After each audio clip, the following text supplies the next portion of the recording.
Barroso, especialista em avaliação da aptidão física. Aqui eu vou apresentar uma palhinha do curso de Fisiologia Cardíaca. Para quem pensa que somente médico faz diagnóstico, está pensando errado. É só médico que dá diagnóstico. Não é bem assim.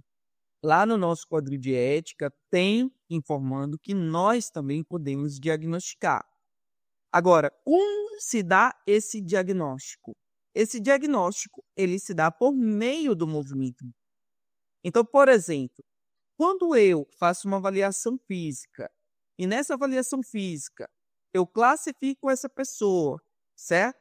De acordo com a tabela, mostrando lá a classificação do peso em gordura, dos percentuais em gordura e tudo mais, quando eu faço essa classificação, eu posso sim dizer se essa pessoa ela é obesa ou não. O que vai determinar se essa pessoa é obesa ou não é a maneira que eu classifico ela. E classificar está relacionado diretamente com diagnosticar. Então, por meio da antropometria, eu consigo diagnosticar e poder dizer e classificar aquela pessoa como obesa ou não. Da mesma maneira, isso se retrata a insuficiência cardiorrespiratória. Se eu, Leandro, consigo aplicar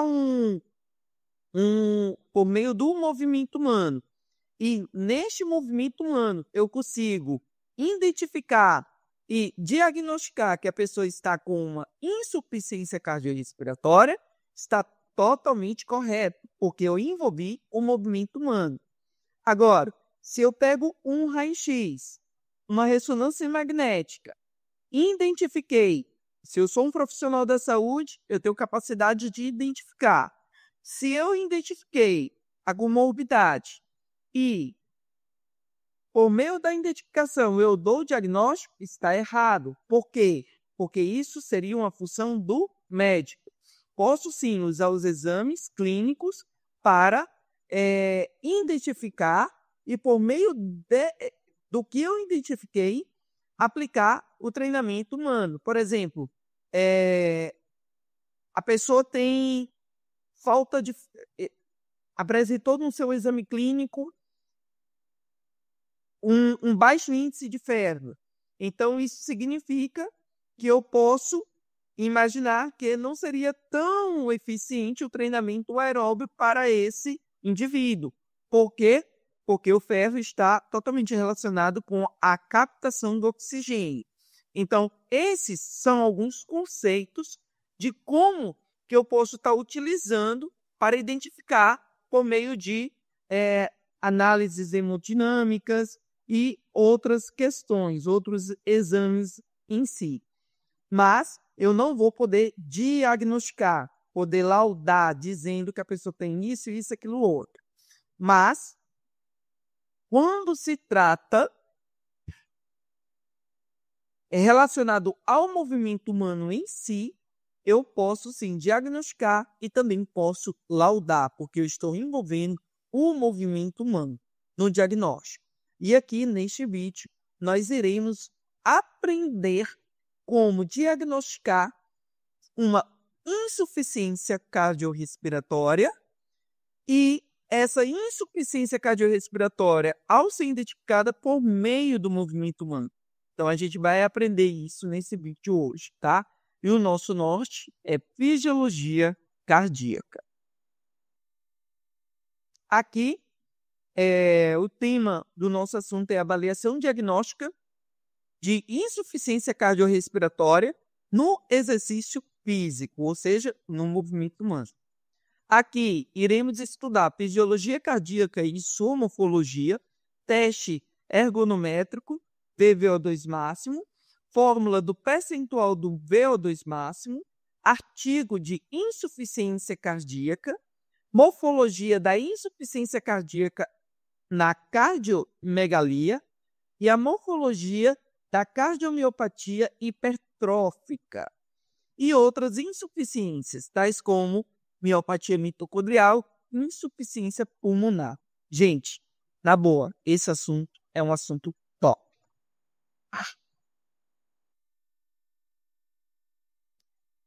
Primeiro de tudo, vamos aprender a fisiologia cardíaca, certo? Nós temos aqui a veia cava superior e a veia cava inferior.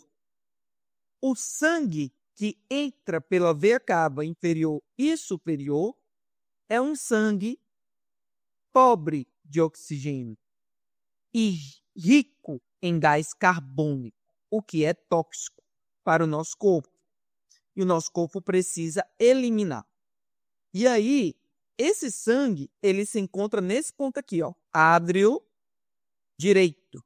Então, ele vem pela veia cava superior e veia cava inferior, se encontra aqui no ádrio direito e é jorrado para o ventrículo direito.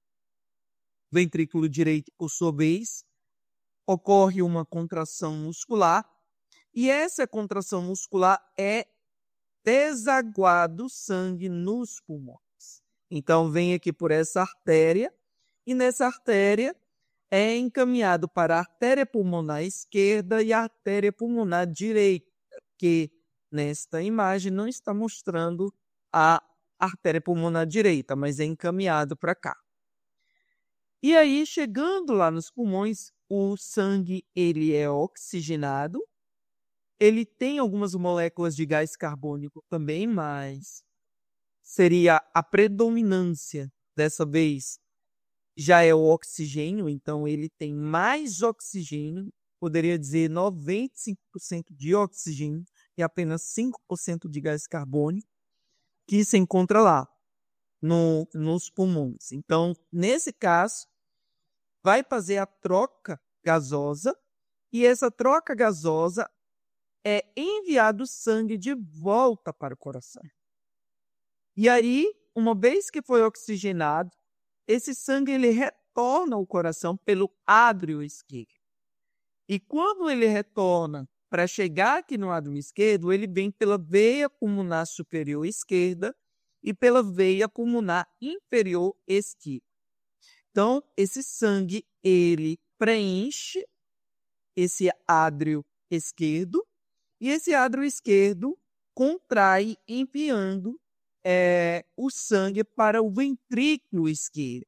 Observe para onde eu estou posicionando o laser, tá, pessoal? Chegando aqui no ventrículo esquerdo, ele contrai com uma força bastante forte e passa pela válvula da aorta, que é aqui aonde vem pela artéria aorta, e essa artéria, ela tem um formato na sua morfologia parecido com uma bengala e ela leva esse sangue para todo o corpo. Então, no momento que ocorre a contração aqui no ventrículo esquerdo, com sangue oxigenado, é enviado pela artéria aorta, distribuindo para todo. Então, observem que devemos compreender, certo, essa fisiologia para entender o que é fisiopatologia. Não tem como você entender a fisiopatologia se você não entender a fisiologia humana. Então, aqui, continuando na fisiologia humana, eu vou apresentar uma outra imagem, que essa imagem ela é melhor do que a anterior para analisar alguns conceitos que eu irei apresentar aqui. Nós temos aqui, ó, um músculo, certo? Miocárdio. O músculo miocárdio é o músculo cardíaco, seria o coração. Aqui, observe que essa parede aqui, ó, ela é bem espessa. Vocês estão vendo que essa parede aqui, ó, ela é bem espessa onde está o laser? Por que essa parede aqui ela é bem espessa? Porque o poder de contração desse ventrículo esquerdo é extremamente poderoso, capaz de enviar o sangue para todo o corpo. Então, essa parede aqui, ela tem que ser mais espessa. Quando você treina o músculo, fazendo lá o treinamento de musculação, o que acontece? Seu músculo não desenvolve miofibrilas? Exatamente. Devido ao esforço está sendo superior àquilo que você enfrenta no seu dia a dia, da mesma maneira, o coração tem esse lado aqui mais espesso, essa característica diferente desse outro lado aqui, diferente do ádrio direito. Aqui é o ádrio direito, tá, pessoal? Observe que o ádrio direito, a camada aqui, ó, é bem menos espessa em relação a essa. Olha só como aqui é fininho em relação aqui. Por quê? Porque no ádrio direito, ele só envia só para o pulmão, e o pulmão está pertinho. Então, essa contração aqui, ela é mínima. Ela é mínima e suficiente para chegar até o pulmão. Só que quando o pulmão ele manda o sangue de volta pelo ádrio, olha só o que a gente já está falando. Ele está falando da fisiologia que eu citei anteriormente. Então, quando esse pulmão ele joga de volta pelas veias, certo? Para chegar até o átrio esquerdo, esse átrio esquerdo ele vai descer o sangue para cá, para o ventrículo esquerdo.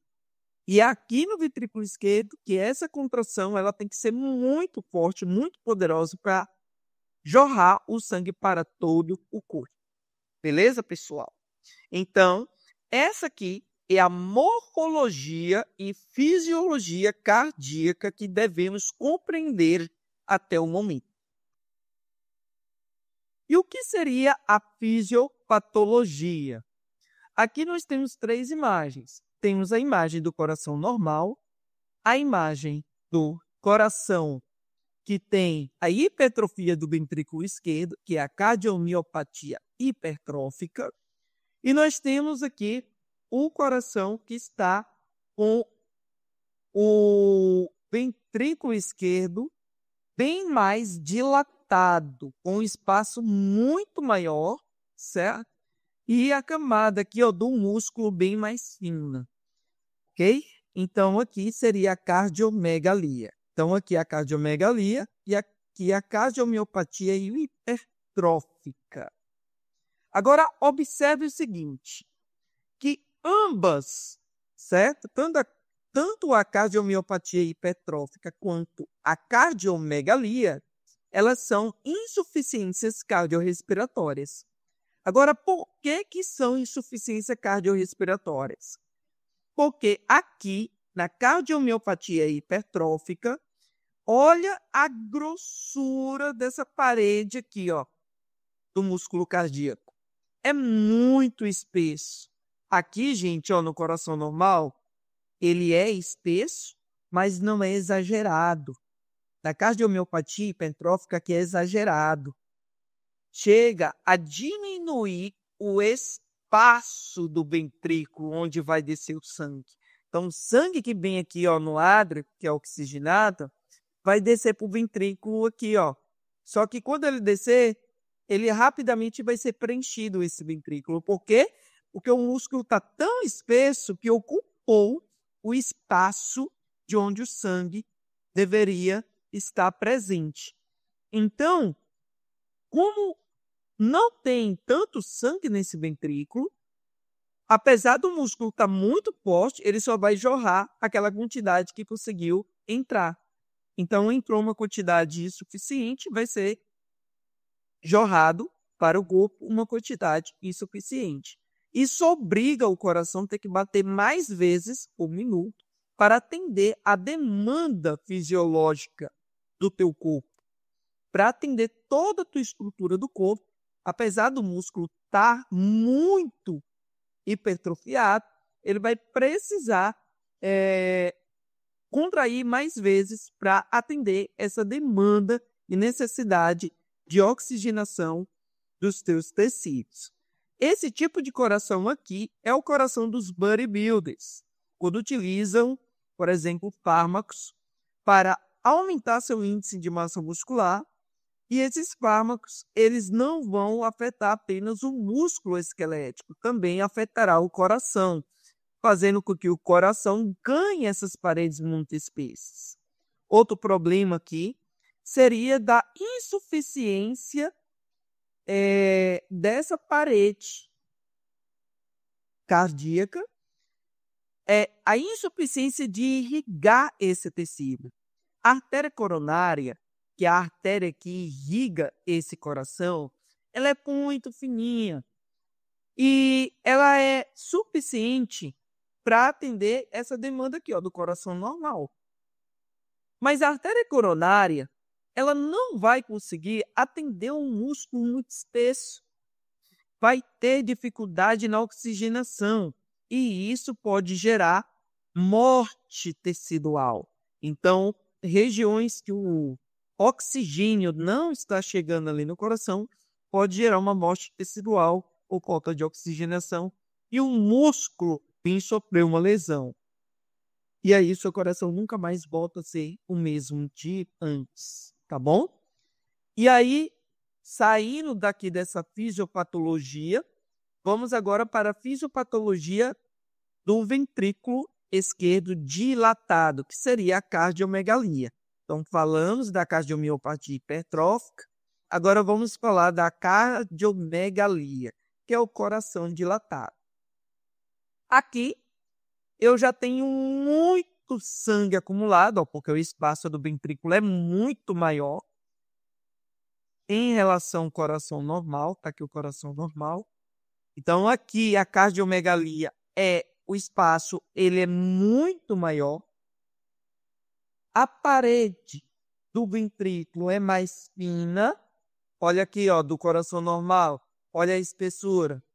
Tá vendo que não está adequado? Se aqui está mais fino, o poder de contração é menor. Olha só, se aqui está muito maior, dilatado, afastado, significa que, por estar muito afastado, eu não vou conseguir ter o poder de contração desse músculo cardíaco. Então, como ele está muito dilatado, eu não consigo ter tanto poder de contração. E vai dificultar sim, porque para esse sangue, quando esse sangue ele chega aqui no ventrículo esquerdo, eu preciso aumentar uma pressão muito grande para poder passar por essa válvula aórtica. Então, não vai passar por essa válvula para ser distribuído para o corpo de maneira suficiente. Por quê? Porque o músculo está com poder enfraquecido, então ele não vai conseguir contrair tão forte. E ele também está muito dilatado em relação ao coração normal. Então, as proteínas terão dificuldade de ocorrer a contração para poder distribuir para o corpo. Então, observa que aqui eu tenho 2 tipos de insuficiência cardiorrespiratória com características diferentes. Leandro, como que trata essas lesões? Não é o foco desse vídeo. Em outro vídeo, eu posso estar falando como tratar, mas nesse vídeo eu venho apenas explicar a fisiologia e a morfologia de um coração normal e a fisiopatologia da cardiomegalia, que é o coração dilatado, e a fisiopatologia da cardiomiopatia hipertrófica, com a intenção de explicar como identificar esses tipos de insuficiências cardiorrespiratórias por meio do movimento humano. Então, em um outro vídeo, em outro momento, eu posso estar falando como tratar. Agora, aqui, a intenção é identificar e diagnosticar. E aqui, eu vou passar para o próximo vídeo para que a gente consiga compreender alguns recursos importantes. O sistema cardiovascular, ele é responsável por bombear esse sangue a todo o corpo. Então, ele vai comprimir ali o músculo cardíaco, jorrando esse sangue para todo o corpo. Na medida que ele recebe o sangue, pobre em oxigênio, é a mesma medida que ele vai jogar esse sangue, ele vai jorrar, desaguar esse sangue para todo o corpo, de maneira que ele se encontre oxigenado. Então, entrou sangue, pobre em oxigênio, ele jorra para o pulmão para ser oxigenado, o pulmão devolve ao coração e o coração joga para o corpo distribuindo oxigênio nos tecidos, mantendo aí a integridade dos tecidos corporais. Continuando. Aqui são os sistemas do corpo humano. Todos os sistemas do corpo humano são afetados. Todos. Quando o coração ou o pulmão não funciona muito bem. Então, entenda. A necessidade de ter níveis de oxigênio basais no seu corpo é de extrema importância. Se essa capacidade do VO2 máximo de oxigênio está baixa, isso vai afetar, certo? O teu corpo em todos os sistemas. E essa demanda terá que ser distribuída. Então, o teu pulmão, ele tem a capacidade de inspirar, que é fazer a ventilação pulmonar, e a capacidade de fazer a respiração, que é a troca gasosa entre células, tá bom? E aí, ele faz essa captação, faz essa distribuição e essa metabolização. Para que tudo isso ocorra muito bem, eu tenho que ter um poder grande de captação de oxigênio, então tenho que ter essa capacidade do pulmão dilatar, ter uma pressão suficiente para fazer essa captação do oxigênio, tenho que ter o poder da contração do músculo cardíaco para fazer toda essa distribuição de maneira que atenda à demanda em seus parâmetros de homeostase, em seus parâmetros de equilíbrio, em níveis basais, e tenho que também ter o poder de metabolização. Se eu não tiver isso, nada feito. Não adianta eu captar o oxigênio se eu não consigo metabolizar ele. Então, a insuficiência mitocondrial, por exemplo, que seriam as miopatias mitocondriais, pode ocorrer, certo? Problemas na metabolização. E a gente vai ver um pouquinho sobre isso adiante.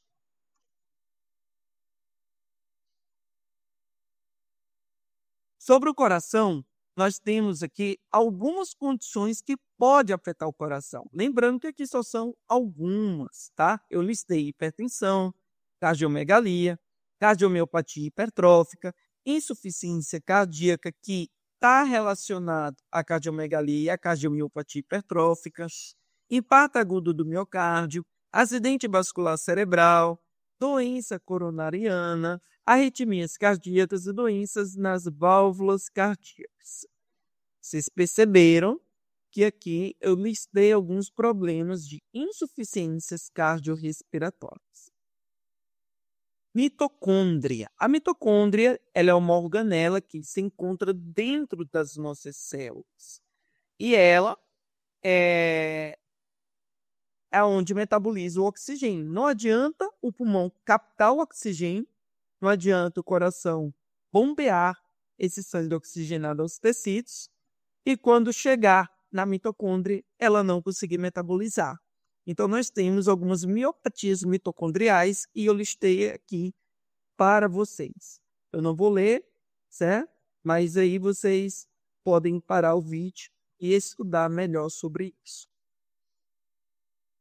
No sistema respiratório, eu tenho aqui, certo?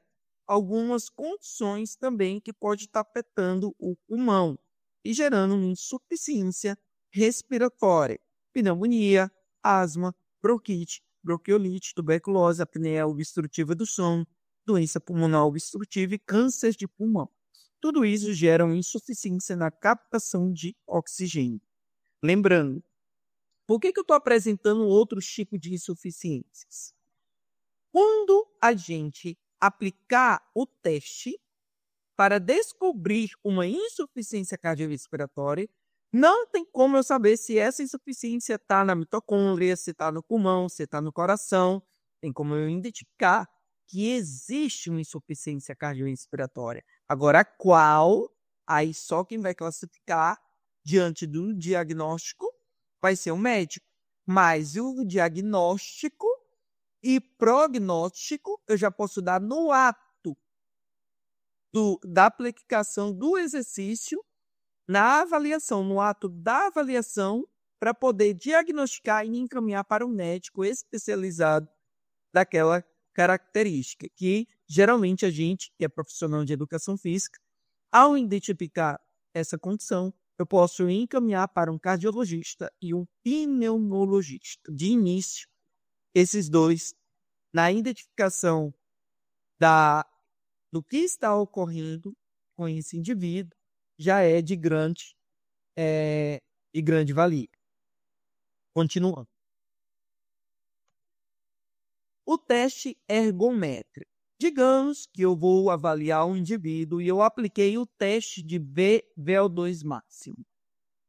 Leandro, que teste é esse? Não é a intenção desse vídeo. A intenção do vídeo é explicar como diagnosticar. Então, repetindo, esse detalhe do VO2 máximo fica para outro vídeo, onde eu vou falar sobre testes em si. Aí sim eu vou falar como que se aplica o teste VO2 máximo. Mas digamos que eu apliquei o teste nesse indivíduo de VO2 máximo e fiz toda uma anamnese antes de aplicar esse teste e vi que são pessoas normotensas de aparência assintomática. Eu vi que não apresentou ali nenhum tipo de condição, nenhum tipo de problema cardiorrespiratório, nem nada. Às vezes a anamnese ela identifica alguns parâmetros e outros não, tá, pessoal? Digamos que eu não identifiquei ali na anamnese que a pessoa está com uma insuficiência cardiorrespiratória. E aí eu inicio o teste.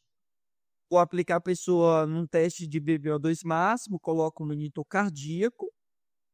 E aí, antes de submeter essa pessoa ao teste, eu perguntei qual é a idade dessa pessoa. Vou usar a minha idade, 34 anos, ok? E aí, 34 anos menos 220, eu tenho aí 186 batimentos por minuto, que é a frequência cardíaca máxima. Frequência cardíaca mínima. Digamos que eu estou com uma frequência cardíaca mínima de 90 batimentos por minuto. É um número muito alto, porque geralmente eu preciso estar ali entre 60 e 65 batimentos por minuto. Coração, característica saudável. Se o batimento de repouso, que aí seria a frequência cardíaca mínima, está alto, porém está abaixo de 100 BPM, eu consigo ainda aplicar um teste, certo? Levando em consideração o limite fisiológico dessa pessoa. Porém, o que eu não posso fazer aqui, certo, é aplicar um teste com uma pessoa que está com 100 BPM ou superior. Abaixo de 100, eu posso aplicar um teste. Tá. Apliquei o teste de VO2 máximo. Tenho aí 90 BPM para uma frequência cardíaca mínima e tenho aqui 186 batimentos da frequência cardíaca máxima. E a minha frequência cardíaca de esforço, durante o tempo que a pessoa ficou fazendo o teste do VO2 máximo, digamos que lá durante o teste, ela correndo, ela atingiu 120 batimentos por minuto, certo? Então, 120 batimentos por minuto equivale à frequência cardíaca de esforço. Então, vai mostrar lá que o coração bateu até 120 batimentos por minuto. Observe um detalhe importante. Entre 90 batimentos por minuto até 120 batimentos por minuto é uma diferença apenas de 30 BPM, tá?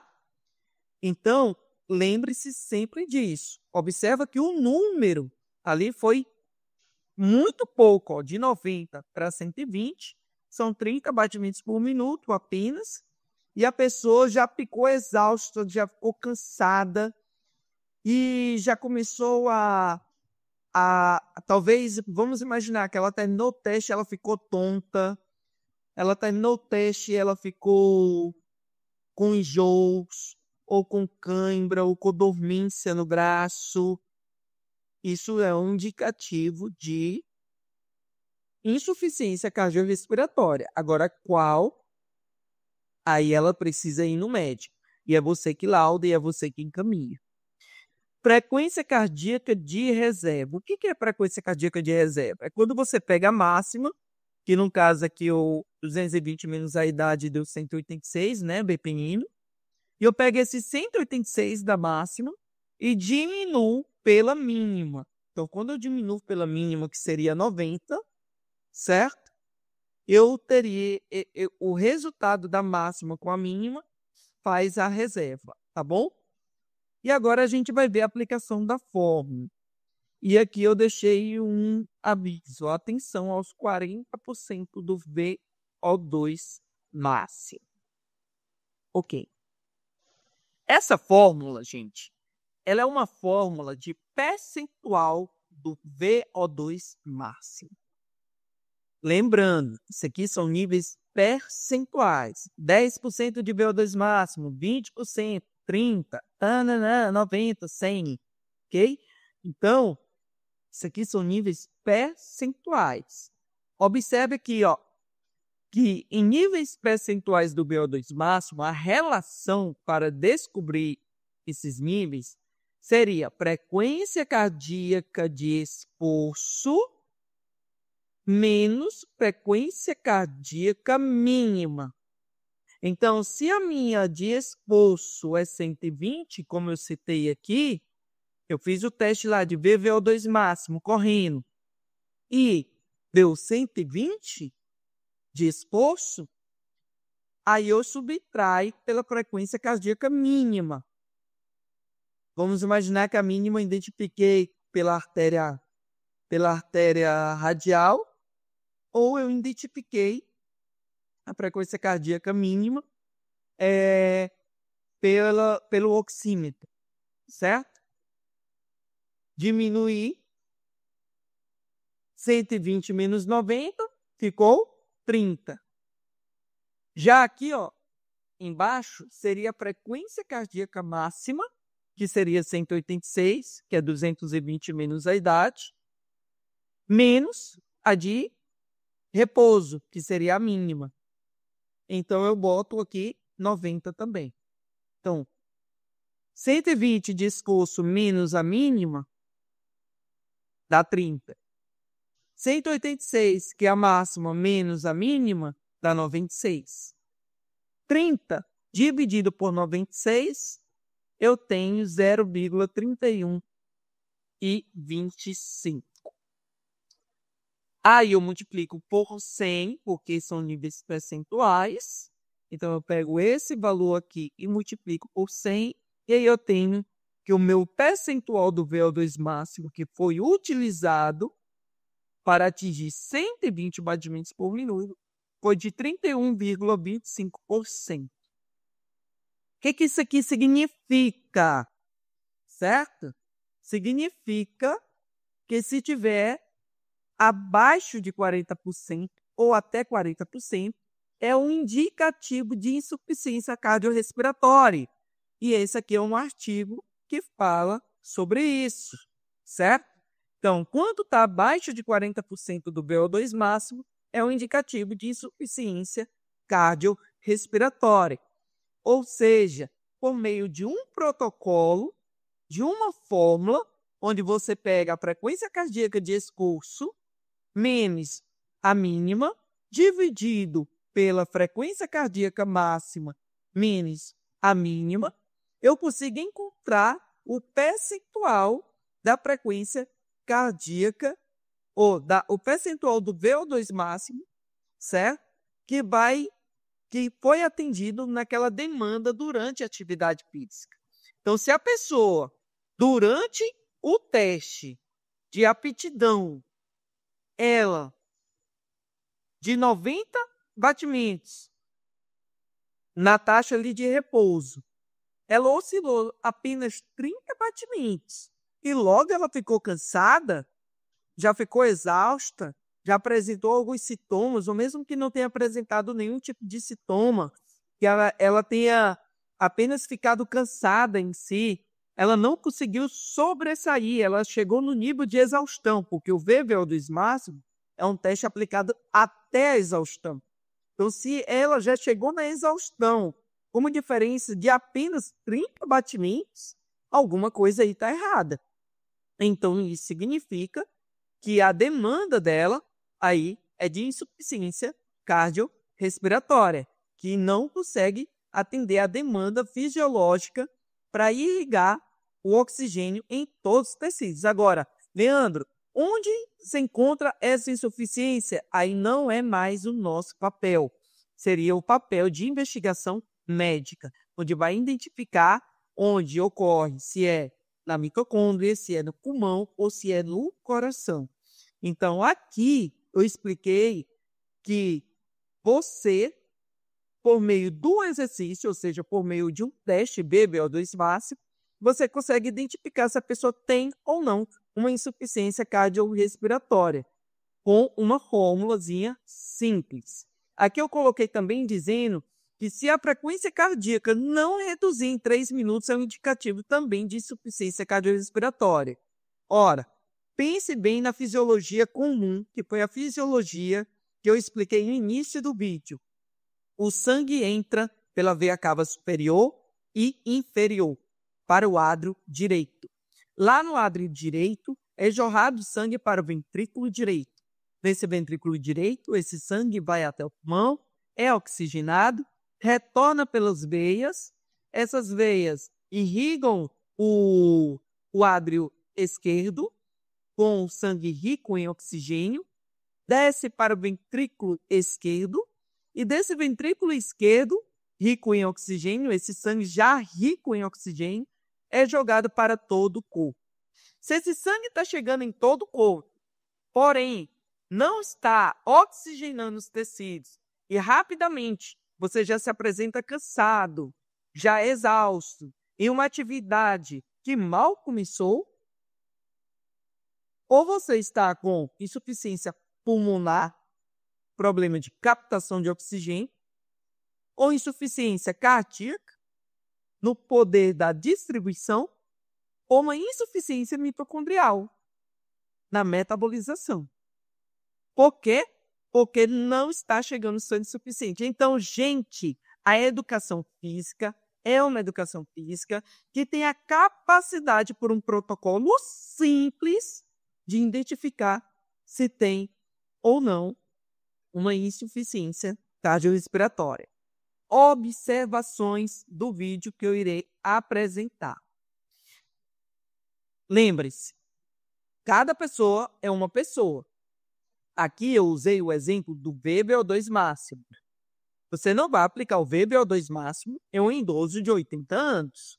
Você vai usar um outro protocolo para avaliar ele e estimar esse VO2 máximo em níveis percentuais. Certo? Usando o quê? O monitor cardíaco. Aqui eu trouxe o monitor cardíaco para vocês entenderem que o monitor cardíaco é muito diferente de um relógio. Não espere que o relógio vai dizer o valor real que o coração está batendo, não, tá, gente? Porque não mostra. O monitor cardíaco consegue apresentar uma relação precisa. Esqueçam o relógio, porque relógio não funciona.